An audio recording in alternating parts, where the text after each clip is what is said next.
Do you think man will ever be able to get rid of war? Well, I would be a big fan if all the world leaders were women, because I think then we could get rid of war. But with man running the show, it doesn't seem likely. I think that man is born good, and the environment, the upraising, the culture is where they go good or bad. I think it's all from the outside. Man is born pure, so it's whatever you put in, the family, the upbringing, the environment. It's mostly environmental.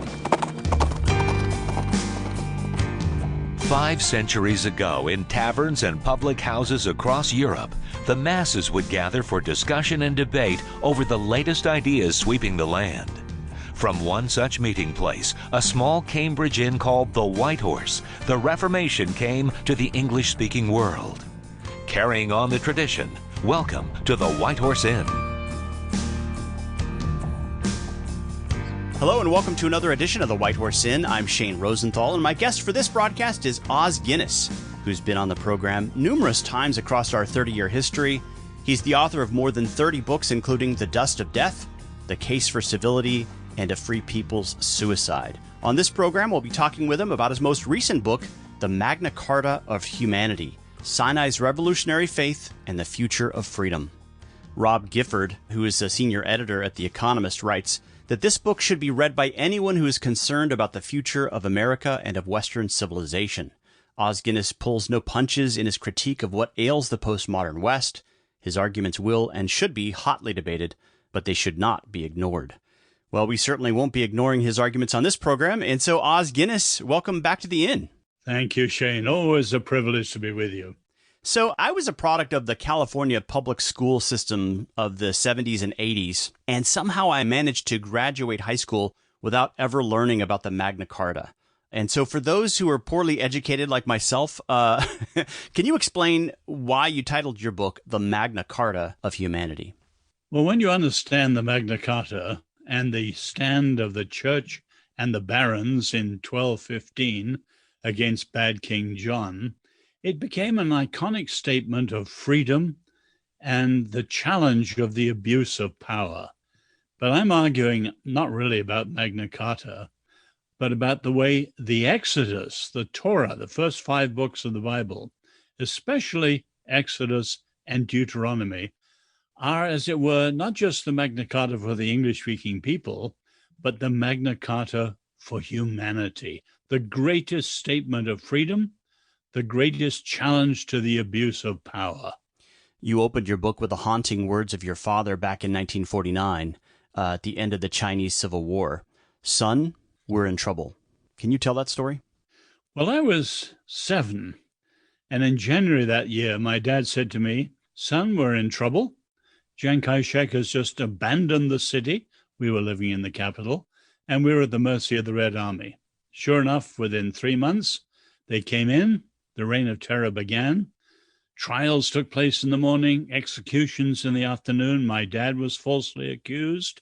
It was an extraordinary time, but for me, very important, because many, many years later, when I was a graduate student at Oxford, I was at dinner with Isaiah Berlin, Sir Isaiah Berlin. He had been, we discovered as we talked, he'd been a 7-year-old in the Russian Revolution. And I'd been a 7-year-old in the Chinese Revolution, 2 of the great communist revolutions of the 20th century. And as we shared notes, we both thanked the Lord, as it were, that the English-speaking people had stood against totalitarianism, whether Stalin or Hitler. We would never have dreamed, this was back in the 70s, that America would be facing a form of cultural Marxism today, because it was always believed that Americanism was the surrogate for socialism, and it would never tempt Americans.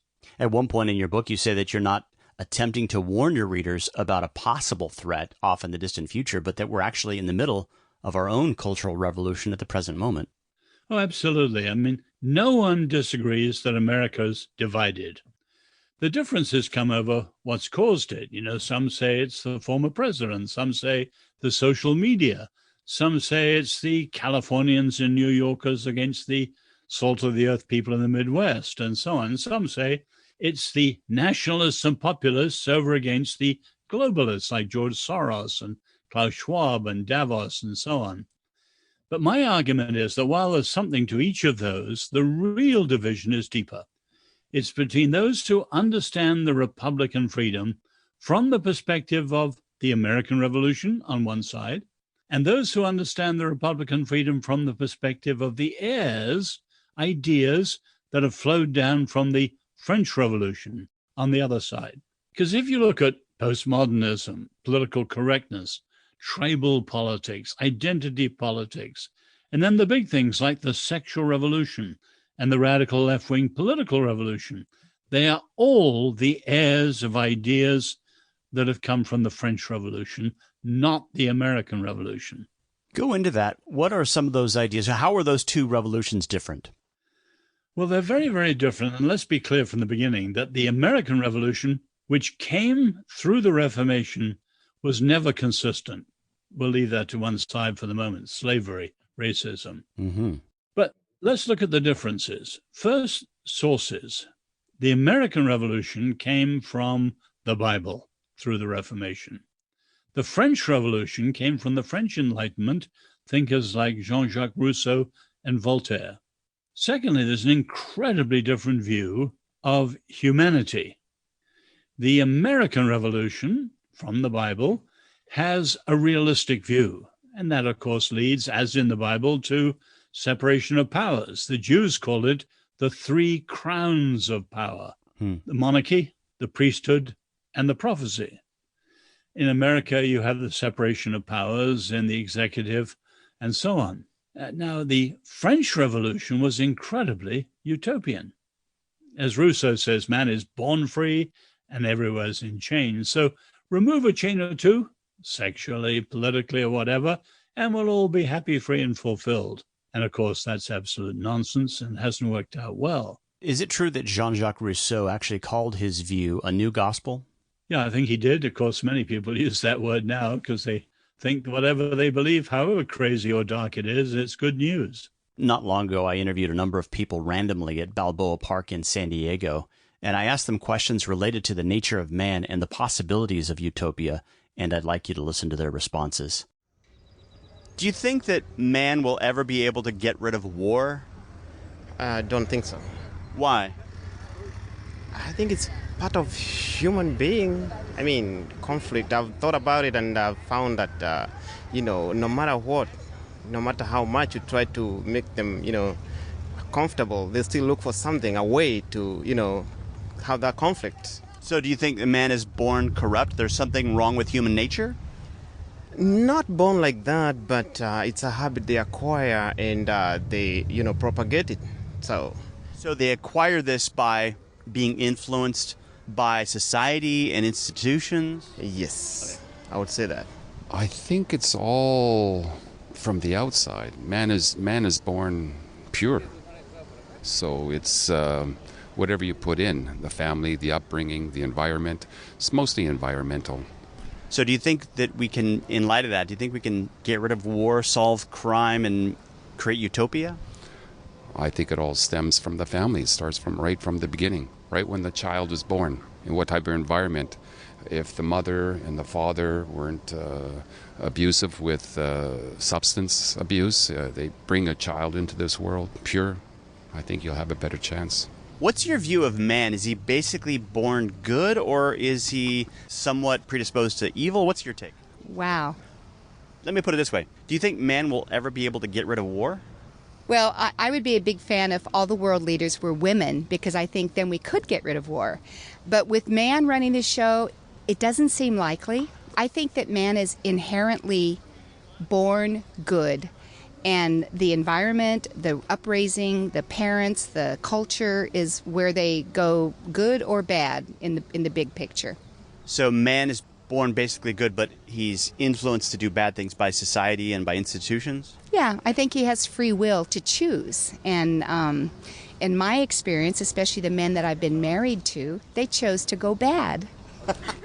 I'm an evangelical Christian Orthodox, so that should give you my answer to that. So you believe people are not born basically good? Correct. We're born fallen. We're part of the fallenness of the world at this point. Man born is good, but atmosphere make him corrupt. What makes him corrupt? atmosphere, surroundings. Yeah, okay. Is man born good and then he turns corrupt, or do you think he's born bad? I don't know. You don't know. I like to assume that everyone's born good, and then by the choices you made, there's some developments, and then you change, I guess.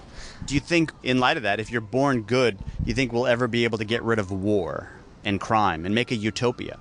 I would like to live in a utopia, but I think, if I'm realistic, I think it isn't possible, because there are so many things that influences you when you grew up, not only genetic, but also environmental stuff, and that influences you. Also the choices that you make in your further life. So that makes you who you are. It's both nature and nurture. Nature and nurture, yes.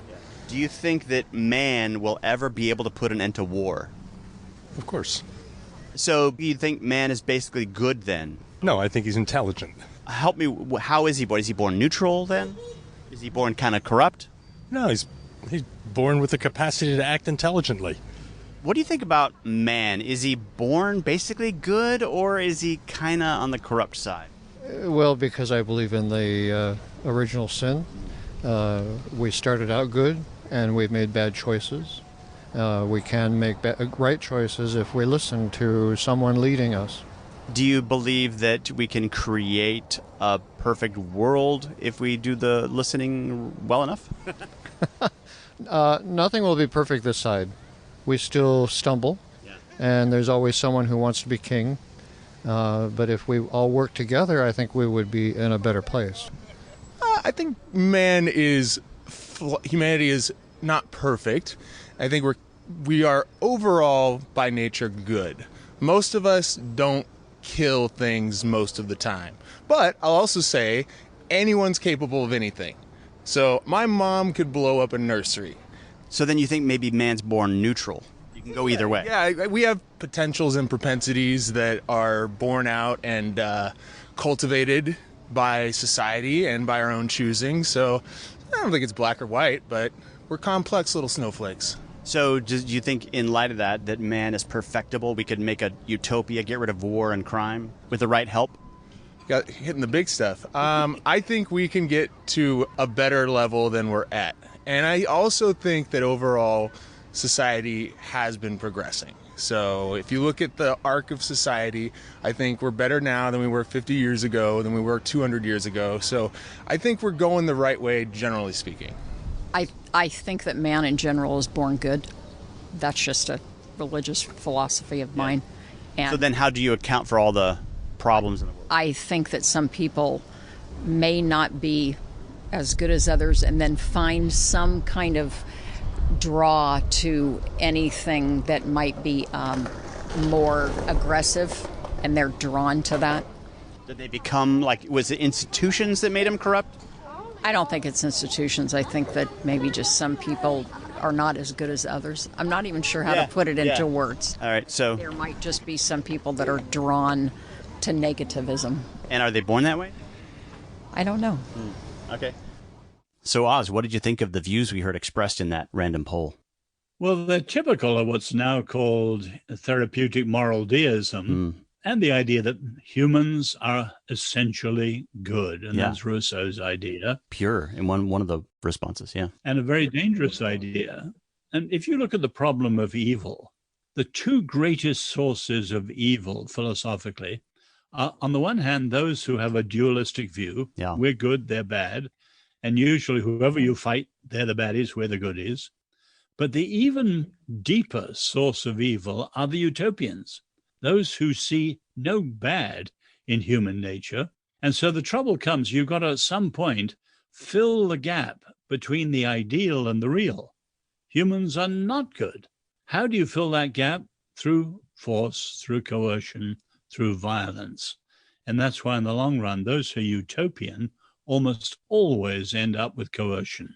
I thought it was interesting when one of the respondents said that the problem with the world is with men, and what we need to do is put women in charge. What did you think of that? Well, that's typical of the ideas that come from critical theory, not just critical race relations, but critical women's studies, critical queer studies, or whatever. In other words, whoever's the victim is the good person over against the oppressor who's immediately the bad person. So for women, it's men. For queers, it could be the straights who are said to be homophobic. In other words, whoever's the other to their freedom is considered the oppressor, and all the evils can be heaved off on them. Of course, that's incredibly unrealistic. Now, the trouble is, you take something basic like men and women, the basic difference in human experience. With critical women's studies and so on, every man is now a potential assailant, and every woman is now a potential accuser. And so you've poisoned, inextricably as it were, the very heart of human experience. And this is true in many areas. So it makes the problem inextricable and worse. And then the way to achieve utopia is by getting rid of the other, the bad apples. We're not the problem, they're the problem, and so we have to cancel them. Exactly. So you cancel their speech or pull down their statues or write them out of history books or whatever it is. You know, the medieval notion, which was so disastrous in the Catholic Church, that error has no rights. You can see the same thing today. Whatever's considered the error, homophobia, chauvinism, whatever it is, has no rights to speak or even sometimes to be. And that is absolutely deadly to free societies. Sign up for our weekly newsletter and get the White Horse Inn delivered to your inbox each week. Every Monday, you'll receive a link to listen to the show along with program details. And when you sign up, you'll also receive a free audio download on the topic of justification. Just head to whitehorseinn.org/newsletter. That's whitehorseinn.org/newsletter. How can God's enemies become God's friends? How can the wicked ever know peace with God and the joy of salvation? Paul tells us in Romans that God justifies the wicked. That phrase, God justifies the wicked, might be considered the tinderbox of the Reformation. For the good news of justification lit a fire of gospel preaching and teaching that continues down to this very day. Sadly, though, confusion about justification is rampant in the church today, as it was in the 16th century. In fact, a recent survey found that a majority of people who describe themselves as Christians accept a works-oriented means of acceptance with God. You can make a difference. You can strengthen your church and your family if you know, understand, and believe what the Bible teaches about this great doctrine of justification. That's why I hope you'll join me and Friends of Modern Reformation for a special MR weekend in San Diego on February 25th and 26th. You'll enjoy 2 days of lively conversation about things that matter and fellowship over good food and drink. When you register, you'll get copies of my 2 volumes on justification, along with an electronic reader. And by the end of the time that we have together, I think you're going to be ready to promote and defend the Christian doctrine of justification by grace alone, through faith alone in Christ alone, for the glory of God alone. Registration is limited, so you'll have quality time to interact with our small group seminar leaders. If you're interested in attending one of our Modern Reformation weekend conferences on justification, I recommend you sign up as soon as possible at modernreformation.org/events. Once again, to register or learn more about MR weekends, go to modernreformation.org/events. Hope to see you there.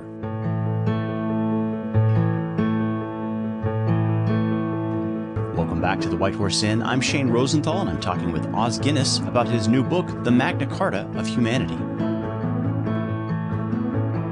How did the ideals and assumptions of the French Revolution eventually lead to Marxism, socialism, and communism? Well, the great book on the French Revolution that helped me was James Billington, the Librarian of Congress, called Fire in the Minds of Men. And if you study the French Revolution, you see the revolution only lasted 10 years in France. So we're not talking about French politics today. Napoleon came, 1799, and said the revolution is over. But while the revolution was over in France, it was like a volcanic explosion, the greatest political movement in modern European history, in modern global history. And the lava flow has flowed out in 3 directions ever since. In the 19th century, the major impact was revolutionary nationalism in France itself under Napoleon, uniting Italy, uniting Greece, and giving rise to part of secular Zionism and the restoration of Israel. In the 20th century, although designed in the 19th by Karl Marx, Friedrich Engels, it was revolutionary socialism or communism, the Russian Revolution, the Chinese Revolution. But what we're facing in America today in the 21st century is neither of those, not nationalism, not communism. It's cultural Marxism. Mm-hmm. And many Americans don't understand that properly and its roots.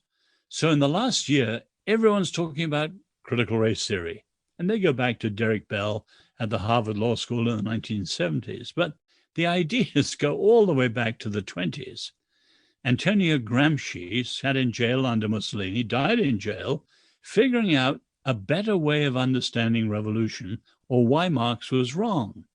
So he shifted the discussion from economics, things like a general strike and the proletariat rising up, Mm-hmm. to cultural domination and what he called the gatekeepers. The radicals knew they couldn't win in the streets. They had to do a long march through the institutions. In other words, win the colleges, win the universities, win the press and the media, win the world of Hollywood and entertainment, and then you'd sweep round and win the culture. And that's cultural Marxism. And essentially, they've done it. And that's what the radical left is. So it's much bigger than just, say, Black Lives Matter or critical race theory. Occupy Wall Street was part of it. And that swarming, morphing movement of pop-up protest movements coming from people like George Soros is all part of the radical left of cultural Marxism. And that's what we're engaging with today. And there's no question, they are out to combat the church. If you take the sexual revolution, which many people don't realize, it goes back to the same place in Paris, the Palais Royal, that the political revolution came from. And if you read some of the later architects, like, say, Wilhelm Reich in the 1920s, he says quite openly, they will never win until they overcome first parents. That's why you want sex education at 3 and 4, and overcome the church, us. You quote the historian James Billington as saying that the revolutionary spirit is perhaps the faith of our time, and that these modern revolutionaries are believers no less committed to and intense than were the Christians or Muslims of an earlier era. Do you think this is one of our problems, that even in healthy Christian communities, most of us have failed to recognize that this ideology is an alternative belief system that in many ways is hostile to Christianity? No, exactly. And wherever they overlapped with us, and if you look, say, at the rise of secularism, it's both a parasite on our best and a protest against our worst.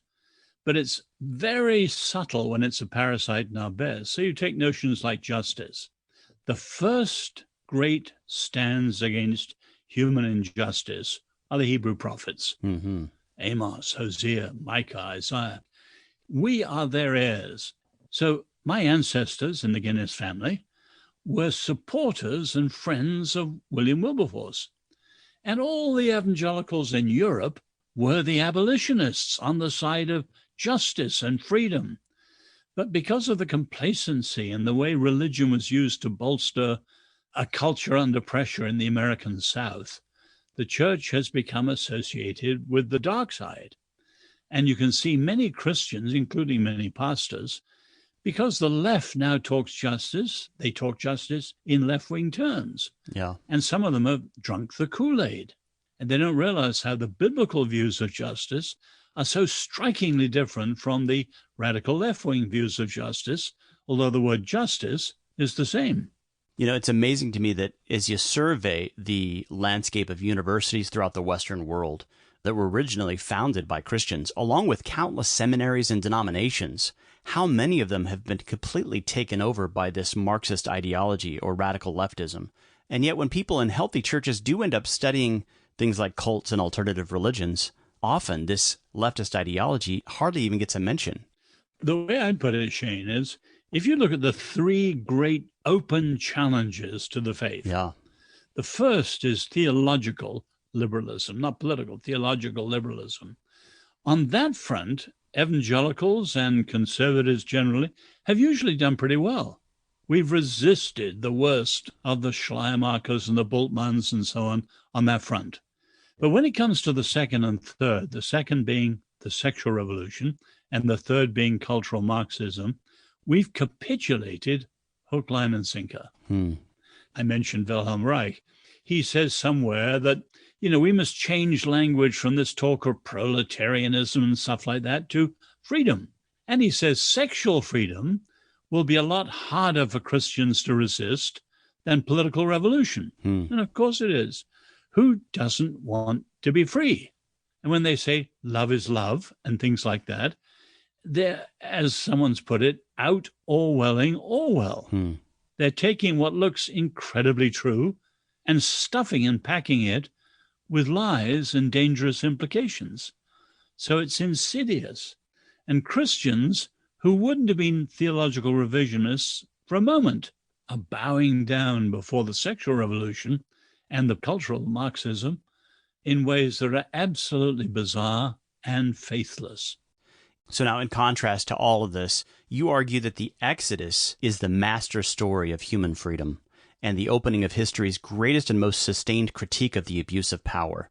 And you decided to tell that story by introducing your readers to the insights of a variety of Jewish thinkers. Why did you decide to tell the story this way? Well, first think of where Christians have failed to recognize Exodus. When Rome declared the church the official religion, 380, under the Emperor Theodosius, what the church did, unfortunately, was uncritically copy Greek ideas and Roman structures. What were the Roman structures? You had a Caesar, consuls, senators, and so on. And so the church had a pope, cardinals, bishops, and so on. In other words, structures that were hierarchical. Hierarchical structures are based on power and rank. And the horrors of, say, the Inquisition, or say the expulsion of the Jews from Spain and the pogroms in Russia, they all came out of hierarchical views of the church, which are not biblical, they're Roman. Now the Reformation, sola scriptura, thank God, went back to the scripture. And in scripture, power is not hierarchical, and it's not organic, depending on kinship and blood, it's covenantal, or as we'd say in America, constitutional. So the Reformation, in rediscovering the Torah, gave rise to a covenantalism from the Bible, which became constitutionalism. So Exodus is actually the basis of the American experiment. Many Americans don't realize that. Consent of the governed in Exodus, separation of powers in the Torah. Kings have an executive function. They lead in war. They have no legislative function. Right. They don't produce laws. God gives the law. And the prophets are able to challenge the king, which is magnificent. Was that the first example in world history of that sort of thing? Probably, yes. Michael Walzer at Princeton says the prophets are the world's first social critics. And they didn't just do it on their own accord. They are anointed by the Lord. And of course, they're holding the kings and the priests accountable to what? The covenant. Yeah. In other words, the framework for the king, the priest, and the prophet, and equally importantly, the people, is the covenant. And all the people, 3 times it said, they say, all that the Lord says, we will do. That's the origin of the consent of the governed. Yeah. But let's be frank. I've often been in churches where people, yes, they preach the Exodus, but it's kind of the forerunner of my salvation, our personal salvation. It's a template for how a community lives together. It's a political order, the founding of a nation. And that's why it had so much to say to the American founding. You contrast the experience of Buddha sitting underneath a Bodhi tree with Moses standing before the burning bush. Talk about the differences between those encounters along with their effects moving forward. Well, I love the idea of what Peter Berger calls signals of transcendence. Experiences that hit people, that puncture what they believed before and point them beyond to something. Now, the ultimate signal of transcendence is the burning bush. Fire burns up. Anything that's ablaze is consumed, it's destroyed. And that's life. Everything runs down. Entropy, second law of thermodynamics, and so on. And Moses sees something that is absolutely, astonishingly wonder-filled. Fire that isn't burned up, that's somehow self-sustaining. And turning aside to see it, he hears the voice of the one who's the source of that. Now, of course, that's radically different from the East. Buddha only sees the ultimate changing of everything, the ultimate impermanence, and therefore the maya, or the illusion of the world around us. Nothing is substantial at all. And the biblical view is so different. The Lord is the ultimate reality. Well, that's all the time we have for this radio and podcast edition of the program, but you can listen to my complete interview with Os Guinness by creating a free account at our website. Here's a taste of what you're missing. What they do in critical race theory is they analyze the way people speak in societies, looking for the majority way, the minority way, and above all, the oppressor and the victim. Right. So when you've found your victim, you use the victim group, weaponize them to overthrow the status quo. Now, the trouble is, God is dead, as they say. Truth is dead, as they see it. So you only have power, and what you're setting up is an endless conflict of power. As I mentioned, if you'd like to hear my complete conversation with Os Guinness, then simply create a free account at our website. When you sign up, you'll get access to the 12 most recent extended-length episodes, as well as other free content. To create your free account, simply head to whitehorseinn.org/account. That's whitehorseinn.org/account. Folks, please remember that the White Horse Inn is a listener-supported broadcast, and if you have benefited from this program, consider throwing a few bucks in the tip jar over at whitehorseinn.org/donate. Also, throughout the month of October, if you sign up as a regular monthly partner, in addition to getting access to our 30-year archive and a subscription to our magazine, Modern Reformation, we'll also send you a classic book of the Reformation period titled The Pearl of Christian Comfort. This classic by Petrus Dathanus was written to comfort believers struggling with assurance by focusing on a proper understanding of law and gospel. For more information about receiving this special offer, simply head to whitehorseinn.org/podcast partner. That's whitehorseinn.org/podcast partner.